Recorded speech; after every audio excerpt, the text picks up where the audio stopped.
Do you know what I find interesting? Out of all of those responses, everything we received, the videos and the messages that we received, most, if not all of it, coming from people who claim to be Christian, who say that they follow Jesus, and not one person said that the thing that they hate is their parents. But apparently Jesus said they should. It kind of almost sounds like he commanded it. Did you hear that in the reading before? It said, if anyone comes to me and does not hate their father and mother, wife and children, brothers and sisters, yes, even their own life, such a person cannot be my disciple. If you don't hate your parents, you can't be my disciple. What? No. That can't be right. I mean, look at them. Not only are they adorable, they're my parents. How can I hate them? And besides that, we're doing this series called Tough Sayings of Jesus. And in the first week, Donna told us about Jesus saying that we're to love our enemies and pray for those who persecute us, to turn the other cheek, to go the extra mile. But now, hate our parents? That just doesn't make much sense. And then last week, Craig told us about Jesus talking about humility and gentleness. And actually, if you look at the reading for today, actually in the Bible, you'll see it's in the same passage of thought. It's actually just a few verses before he says, hate your parents, that he's teaching about humility. Isn't hating someone the complete opposite of humility? Doesn't it have a sense of superiority to it? And then there's this other part where Jesus actually tells people to honour their parents.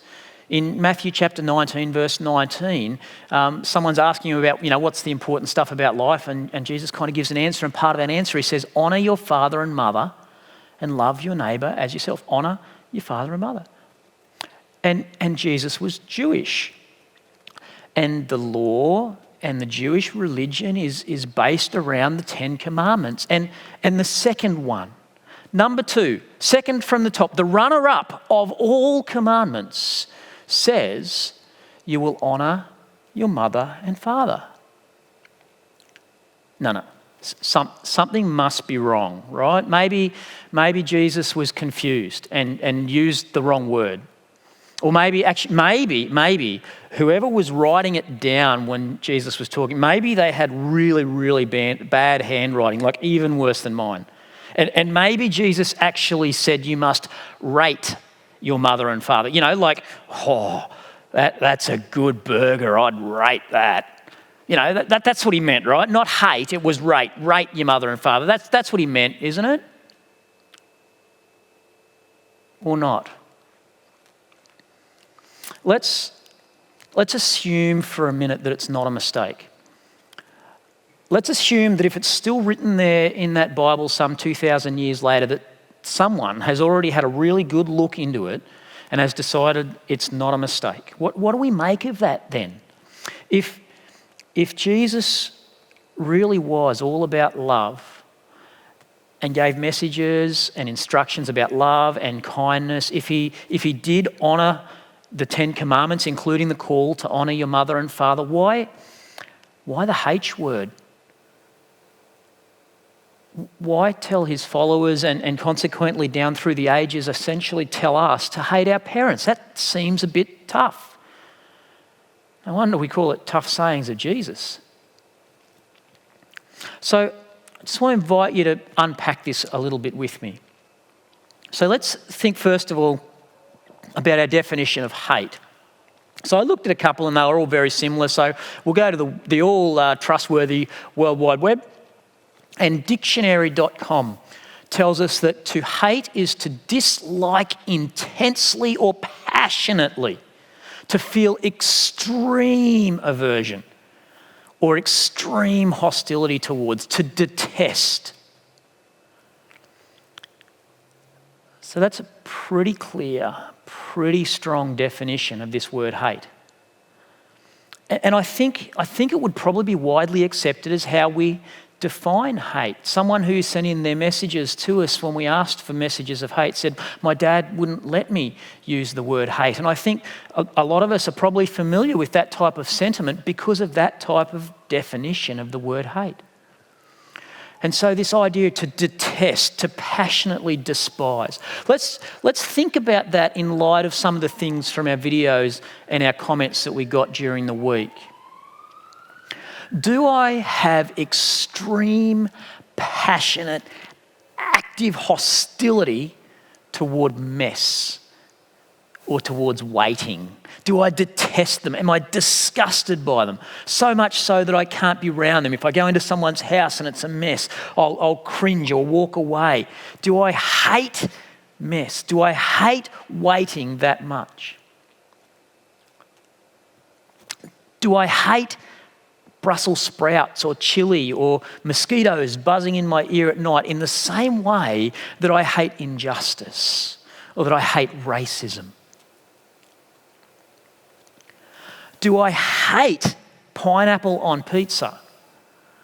Or do I prefer pizzas without pineapple?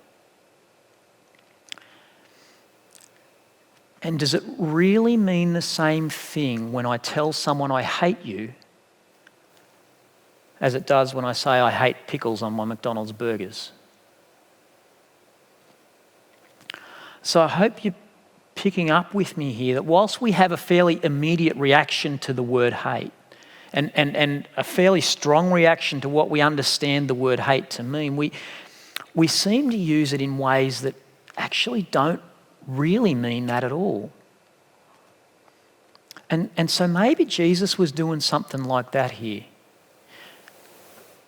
I wonder if what Jesus meant by hate your parents was not actually an extreme, passionate hostility towards them. Maybe he was going for something else. And we can see this even a little bit more when we look at the original word and what it meant kind of at the time. Now, I'm no scholar on these things. The original word, I had to do some reading and some researching around this, and the original word as I've read it was, I don't even know if I'll pronounce it right, that's how much of a scholar I am, but mise, which means to hate, detest, this is sounding familiar to our common definition, and then it goes on, to love less, to esteem less. It's from the primary word misos, which is to detest, and by extension, to love less. It's actually been suggested from that original word that it was often understood comparatively in the original Greek, as in it was comparing one thing to another, elevating one thing over another. That to hate was to say, well, that is less than this. Is it just me, or is that starting to sound a lot like pineapple on pizza? That it's about this priority rather than despising and passionately being against something. I don't know, maybe it could help to think of it this way. Comparatively, my love for you compared to my love for my kids and my wife, if this building caught on fire, might look or feel to you like hate. If my kids or my wife are here and this place starts burning down, I'm actually going to make sure they're safe first.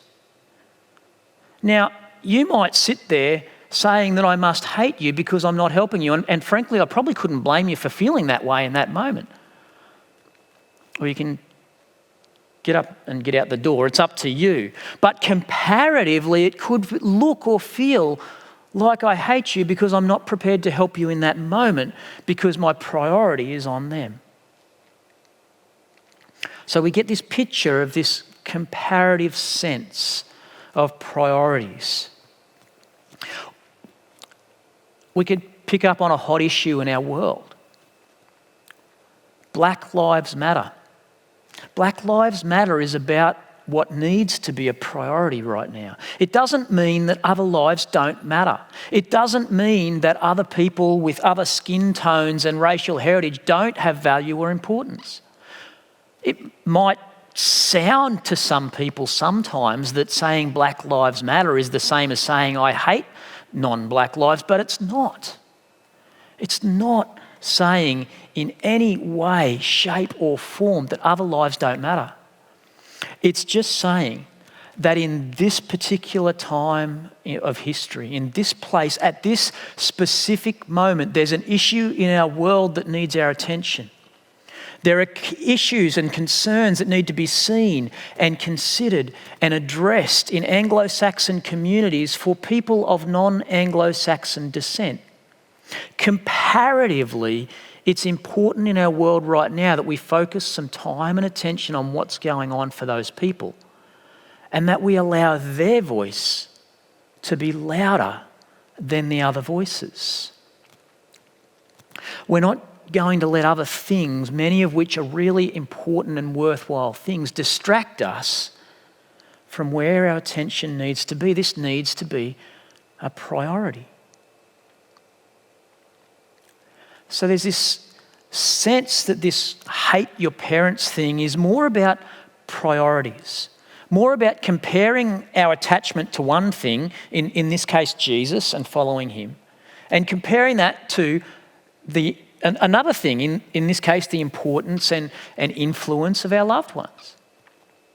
And so there's this sense that hate your parents is about priorities. And Jesus didn't want people to miss how big this was, how important and significant this was. So he grabs this shocking word to get people's attention and say, whatever you are going to do, you need to stop and think about your priorities here.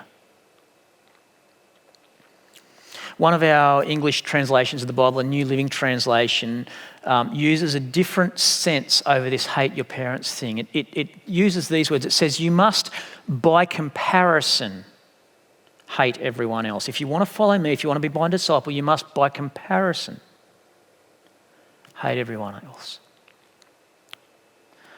Okay.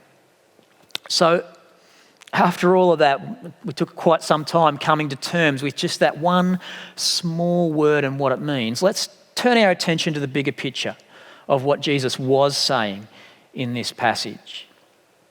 Now, if you don't call yourself a Christian and you're not really thinking about following Jesus, you're kind of off the hook now,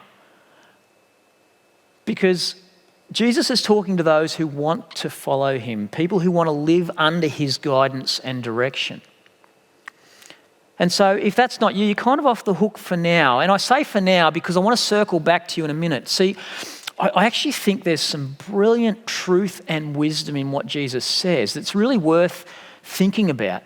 And whether you're following him or considering following him or not, I think there's some value here for us. So if you are following or if you're thinking about following Jesus, then this is for you. Okay. So Jesus basically says, if you want to follow me, if you want to take my life and teaching as an example, if you want to live the life I live, if you want to have a connection to God like I have, it's going to be tough at times. It's going to sometimes mean some tough choices. It almost seems like Jesus wanted to make sure that there was no hidden clauses in inviting people to sign on to his team.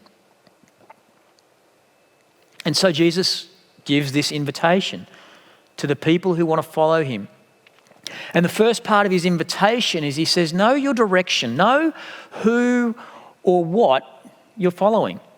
Jesus starts with that statement, if any of you want to follow me, if any of you want to be my disciples. He was clear about what was going on. He was clear about what that invitation was. See, for those people in that day, to follow someone like Jesus, someone who might have been considered a rabbi, was a pretty big thing. It was kind of a bit of a life's calling almost. It was kind of like throwing your career, your future, where you would live, who you would hang out with, and just tossing it all in with Jesus. It was a really big deal. And Jesus says, if you want to do that. And I love Jesus' approach, Jesus' gentleness. I love the if. He doesn't assume. He doesn't coerce. He doesn't demand. He just says, hey, If that's your path, if you want to follow me, be clear about that and let's go. He invites us to know our direction, to know who it is that we're following. And then he says, if you're coming this way, there's some other stuff you're going to need to know. Now, if you're following along in your Bible, I just need to give you a bit of a warning. I'm going to jump a little bit out of order. I'm not quite following exactly how it's written in the Bible. So I'm going to jump down to the verses that tell us a few sentences down, because I think it gives us some context for when we come back to this statement about hate your parents. So Jesus says, if you're going to follow me, there's a few things you need to know. You need to be aware that there's a cost. And you need to make sure you weigh it up. Jesus, in saying that, gives these illustrations about people who have grand plans and the fact that if they want to succeed in those things, they need to figure out before they start whether they can actually give what's required. Jesus says, if you're going to build some big building, you'll look like a goose if you start and you can't finish because you could never have afforded it in the first place. Or if you're going to pick a fight, you want to be pretty sure you're going to be in with a good chance. Jesus says, know what you're in for. If you've been tuning in during this series, the last few weeks of tough sayings of Jesus, you probably already have the picture that the way we view life is going to be challenged by Jesus. The way we approach life, the way we interact with others, how we treat our enemies, how we attend dinner parties, it's going to be challenged. Jesus says there's a price. You need to understand that. He says, if you want to follow me, if you want to be my disciple, you need to know it's not just me handing out lollies and ice creams to you. It's going to challenge the way you understood life. It's going to conflict with some of what you've believed or some of your priorities. It's going to change you. It will be costly. And then, as if that's not radical enough, he gives this image of death as if to say, if you're going to follow me, you better make sure it's worth dying for. Just after saying these things about parents and such, which we'll get to in a minute, Jesus gives this other image that just would have been so clear and distinct to the people of that day. He says, if you want to follow me, you've got to be willing to carry your own cross. I mean, which side is it? There it is. We've got a cross up on the wall, and to us it's quite a tame image. But to the people of the day, the only people who carried a cross were people who were being executed. It was a very distinct and confronting image of someone who was about to die. Jesus says, if you're going to be willing to pay the cost, whatever that might be, you better be convinced that it's worth your life. And if you're going to go that direction, if you're going to follow me, if you're going to count the cost because it's worth your life, then you are not going to want anyone to stand in your way. Jesus says, don't let anyone stand in your way. Don't let anyone take this away from you. And this is the crux of the comment about hate your parents. This is really the message of that statement. I'll say it again. Jesus says, if anyone comes to me and does not hate father and mother, wife and children, brothers and sisters, yes, even their own life, such a person cannot be my disciple. So let's remember that bit of a look we had at what hate your parents means. It's comparative. It doesn't mean that others have to have no input into your life whatsoever. It doesn't mean that others have no influence over your life. It doesn't mean that your partner or kids or your housemates or your siblings can't influence you or help you or support you. It just means that comparatively you weigh up the value and the importance of their influence and you figure out what's most important. Jesus was talking about following him and bringing his way of being and doing into our world. And that's the original call. For some of us today, there's people trying to dissuade you or distract you from him, from having Jesus first, from following him. Jesus says, prioritise me first, even if that means that it kind of looks to some other people that like maybe you hate them. It might look like that to them. That's not what it is. might look and feel like that. You might have family or friends who might be having a dig at you about becoming some religious nut. Don't let them stand in the way, Jesus says. People from your old life, they might be telling you that you're betraying them or that you owe them. They might be demanding something from you. There might be hundreds of other messages coming at you from them because you're trying to follow Jesus. Jesus says, don't let them stand in the way. If this is important, if you're ready to count the cost, if it's worth your life, don't let them stand in the way. Don't let anyone stand in your way or take it away from you when you know where you are going and you know who you are following. I intimated earlier that some people watching this might not quite be on board with the whole Jesus thing yet. Maybe you're still weighing up the cost. Maybe you're only just beginning to hear the call to follow him. It's important to know that it can be costly, and I want to tell you it's worth it. Jesus believed it was worth people giving their lives to it. He asked them, be ready to give your entire life to this. Millions of people since, and probably hundreds in this church, would say it's costly and it's worth it. And so if you're beginning to think about this, I want to say it'll take some time to wrap your head around. There's tough sayings of Jesus. There's all kinds of things that might trip you over. And there's people that might want to get in your way. There's a cost, and I believe it's worth it. And then for those who perhaps aren't even really on the start of this path with Jesus, maybe not even thinking about following Jesus. I did say earlier I'd circle back to you. I told you you were off the hook. You're back on the hook now, okay? But for those people, I just wanted to encourage and invite you to keep asking, keep seeking, keep weighing up the cost. The fact that you're even tuning in today says that you're looking for something. You're seeking after some sort of answer or greater purpose or meaning. So keep up that search. Keep searching so that when you find that, you'll be ready to count the cost. You'll be ready to give it everything, and you won't let anyone stand in your way. And if all of that just seems a bit too far off, a bit too hard, the message that Jesus gives us in his statements here can be just a great measuring stick to work out what really is important to us. What is it that I really want to do? Because whoever we are and whatever we're pursuing, it's going to help if we know our direction, if we know who we're following, if we're aware that there's a cost and we're willing to pay it, if we decide that this is worth giving everything to, worth dying for if necessary, and that we're not going to let anyone stand in our way.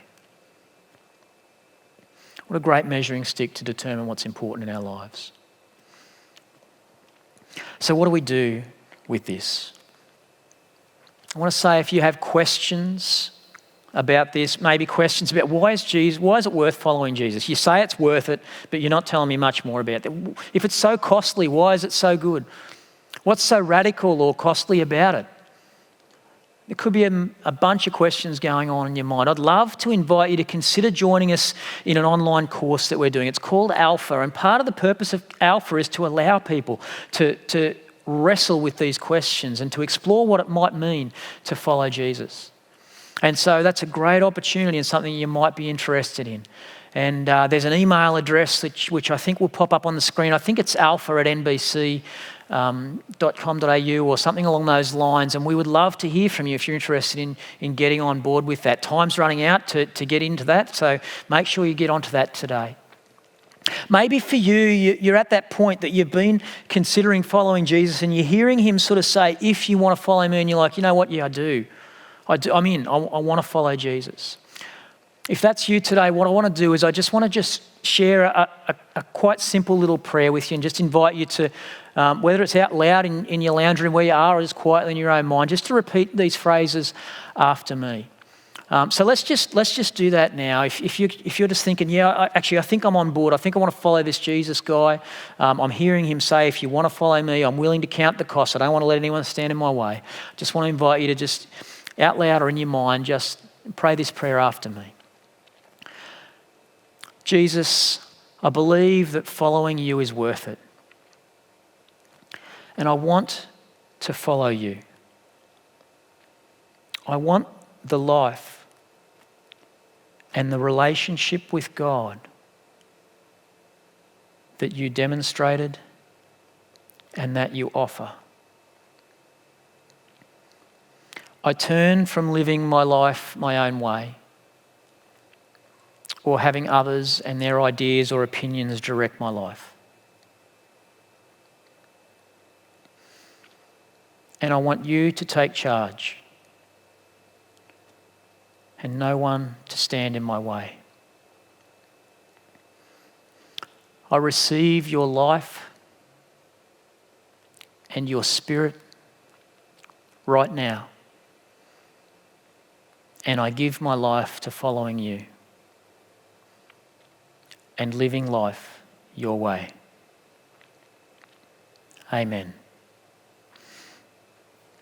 If you prayed that prayer with me today, I just want to congratulate you for having the courage to get on board and to follow Jesus, to start the journey of knowing where you're going and who you're following. And if you prayed that prayer with me this morning, we would love to help and encourage and support you in that. And so we would love it if you could just pop a little, maybe it's easier to pop a comment on the Facebook or the YouTube, or maybe you'd prefer to send us a text, and there'll be a number on the bottom of the screen.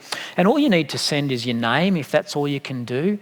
You don't need to send a long message, and just send your name to that number, and someone would love to ring you back and give you the opportunity to say, hey, look, I just really felt like I needed to pray that prayer. I'm not sure what it meant. I've got questions. And they would love to speak with you and support with you, maybe pray with you some more and encourage you on your journey with Jesus as you come to grips with what this means to follow him and as you continue daily to figure out counting that cost.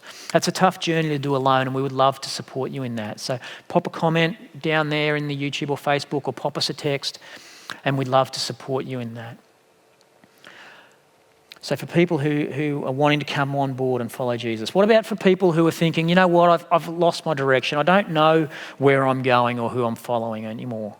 Or maybe it feels like the cost is too much. I don't think I can pay the cost.